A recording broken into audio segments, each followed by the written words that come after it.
Sir সকাল থেকে আপনারা এখানে বসে আছেন, কি সমস্যাটা কি একটু বলেন দিন স্যার।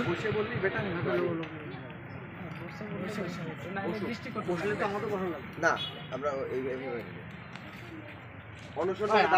আমার কোনো প্রশ্ন না, মানে এই আপনার কার্যক্রমটা কেন আজ আপনার মতো বলে আমার লিখিত বক্তব্য লেখা আছে, এটা বলবো আশা করি। হ্যাঁ,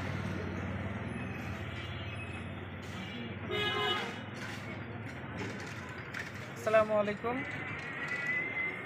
প্রিয় সাক্ষীরা তথা বাংলাদেশের সকল আপমর জনগণ, আমরা রাষ্ট্রের সবচেয়ে সেন্সিটিভ দুইটা জিনিস শিক্ষা এবং স্বাস্থ্য আপনারা জানেন, অথচ পৃথিবীর এমন একটি রাষ্ট্র আছে যে আমাদের প্রিয় মাতৃভূমি, এই রাষ্ট্রের এই দুইটা সেন্সিটিভ বিষয়টাকে সবচেয়ে অবহেলিত, সবচেয়ে অনাদর, গুরুত্বহীন এবং গবেষণাহীন অবস্থায় আছে। সেই রাষ্ট্রে নাম অন্য কেউ না, আমার প্রিয় স্বদেশ বাংলাদেশ। আমি সহ প্রথমে আমি শুরু করেছিলাম,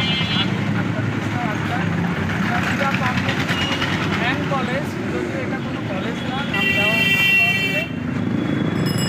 এই প্রতিষ্ঠানের মানি মেশিন বা একটা বলা যায় শিক্ষা, একটা যদি অস্ত্র হিসাবে বলি, এটাকে ব্যবহার করে একটা প্রফিট ওরিয়েন্টেড একটা প্রতিষ্ঠান, যেখানে রাষ্ট্রের এই গুরুত্বপূর্ণ যে শিক্ষা, এই শিক্ষাটা এই প্রতিষ্ঠানে দেওয়া হচ্ছে।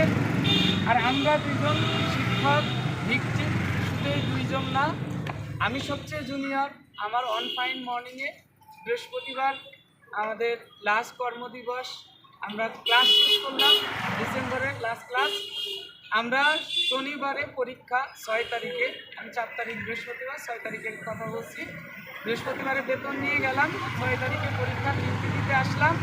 এসে দেখি ডিউটির রোস্টারে আমার কোনো নাম নাই। বললাম কি আমার নাম নাই কেন? বলছে আপনার চাকরি নাই, আপনার আসার দরকার নেই। তাহলে আমি একটা পর্যায়ে কতক্ষণ বসে থাকবো?